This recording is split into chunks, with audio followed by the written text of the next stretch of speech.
Bonjour YouTube, j'espère que ça va bien, c'est Voltar. Aujourd'hui, on se retrouve pour une nouvelle vidéo sur ma chaîne dans laquelle je vous parle enfin de Zelda Tears of the Kingdom. J'en suis quand même à 20 heures de jeu présentement, donc c'est certain que j'ai peut-être un peu plus d'éléments que certains d'entre vous.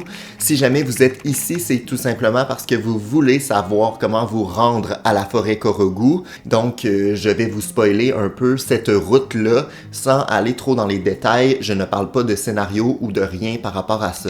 Et d'ailleurs, restez jusqu'à la toute fin parce que c'est aujourd'hui que je fais le tirage des 4 gagnants des cartes cadeaux Nintendo eShop suite à mon concours qui s'est terminé aujourd'hui concernant les 1000 abonnés. Encore une fois, 1000 fois merci. Sans plus tarder, c'est parti. Regardons ensemble comment nous rendre à la forêt Korogu alors que c'est assez différent finalement que Breath of the Wild. Il faut savoir que lors de mon exploration, je suis directement allé dans la forêt Korogu quelques heures après mon début de jeu parce que je voulais savoir ce qui se passait là-bas. Et une fois arrivé, il se passe la même chose que dans Breath of the Wild, c'est-à-dire que si tu vas au-dessus et t'essaies d'atterrir là, finalement dans la forêt, eh bien ça te ramène au début. Mais contrairement au jeu précédent, cette fois-ci, il n'y a pas de solution possible à la surface, du moins à ma connaissance. Il n'y a pas vraiment d'énigme que tu dois résoudre, un chemin particulier à prendre pour se rendre à la forêt Korogu. On est comme immédiatement ramené au début à chaque fois que tu fais quelques pas dans cette forêt-là, donc c'est assez bizarre. Ça m'a emmené à me questionner un peu et je suis retourné finalement sur mes pas. Avant de nous rendre dans la zone de la forêt, il y a un chemin qui mène en fait à une espèce de petit cratère, ça s'appelle l'abîme de la forêt Tilori. Ainsi, on saute dans le cratère, on se rend dans les profondeurs et là on se retrouve en noirceur. Dans l'extrait que je vous mets présentement, je n'avais pas les fleurs qui font de la lumière, donc malheureusement c'est un peu sombre, mais j'ai trouvé une façon de mettre sur mon bouclier une espèce de projecteur qui me permettait de voir un peu là où est-ce que j'allais, donc il y a plusieurs solutions possibles. Une fois dans les profondeurs, on doit aller en direction de la forêt Korogu, même si on est en souterrain. Donc on fait tout simplement suivre la même direction. On peut également se fier là, sur les esprits bleus qui forment une espèce de chemin dans la bonne direction. Vous allez voir sur votre parcours, vous allez croiser des arbres qui commencent à ressembler drôlement à ce qu'on retrouve à la surface. Si vous croisez des arbres avec des visages, c'est que vous êtes dans la bonne direction.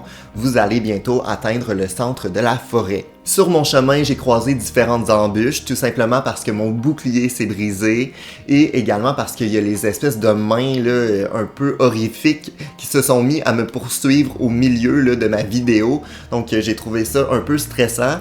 Finalement, je suis arrivé à une place, dans le fond, où on voit de loin la structure qui va nous permettre de nous rendre dans la forêt. J'ai fait quelques détours afin d'activer les espèces de racines qui permettent de mieux voir et également de débloquer la map des profondeurs. C'est pour ça que j'ai fait quelques détours, mais globalement, c'est simple.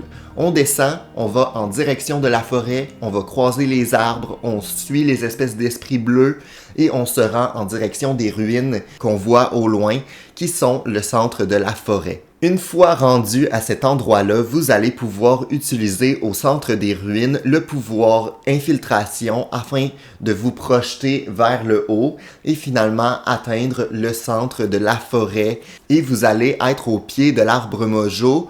Vous allez voir l'environnement est plutôt particulier. Il y aura une quête à faire afin d'aider l'arbre Mojo que je n'ai pas réussi d'ailleurs parce que c'est vraiment quelque chose qui vous permet là, de débloquer la forêt Korogu.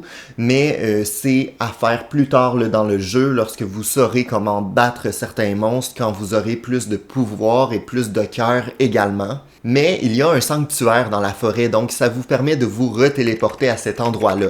C'est quand même bon de le débloquer dès le début du jeu et quand vous pensez que vous êtes prêt à aller sauver l'arbre Mojo, ben téléportez-vous et retournez l'aider. Il y a également d'autres solutions qui vous permettent là, d'atteindre cette forêt-là. Par exemple, j'ai essayé avec un véhicule, je ne suis pas un bon architecte, mais finalement, après quelques essais, j'ai réussi à faire une espèce de plateforme volante qui m'a permis d'aller directement dans la bonne direction, de survoler les ennemis et les arbres. C'était plus facile, donc c'est également une option possible pour vous. Si jamais vous avez d'autres solutions ou vous savez quelques astuces intéressantes comme ça, n'hésitez pas à me mentionner tout ça en commentaire. J'espère que vous avez apprécié la vidéo. Si jamais vous voulez d'autres vidéos au sujet de quelques astuces concernant Zelda, n'hésitez pas. Ça va me faire plaisir, c'est vraiment un jeu que j'adore et j'adore découvrir un peu tout ce qui se cache sur cette map qui m'impressionne beaucoup. Maintenant, sans plus tarder, on va piger les 4 gagnants des cartes cadeaux pour le concours des 1000 abonnés. Donc, dans cette tuque, on retrouve tous les gens qui ont participé au concours. Donc, merci à vous tous. Donc, pour une des cartes cadeaux de 25 $, le gagnant est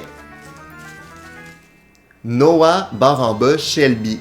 Donc, je t'invite à aller sur Instagram. Je vais te contacter pour plus de détails concernant ton prix. Donc, félicitations à toi.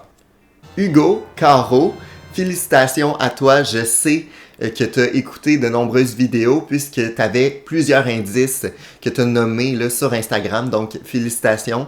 Je suis content que tu aies pu gagner avec tous les indices que tu avais récoltés. Donc, félicitations à toi. Tu es le deuxième gagnant de la carte de 25 $.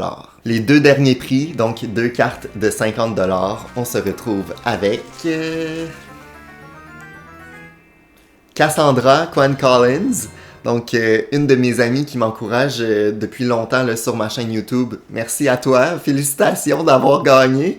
Crime, tu dois être vraiment contente là. Dernier gagnant d'aujourd'hui.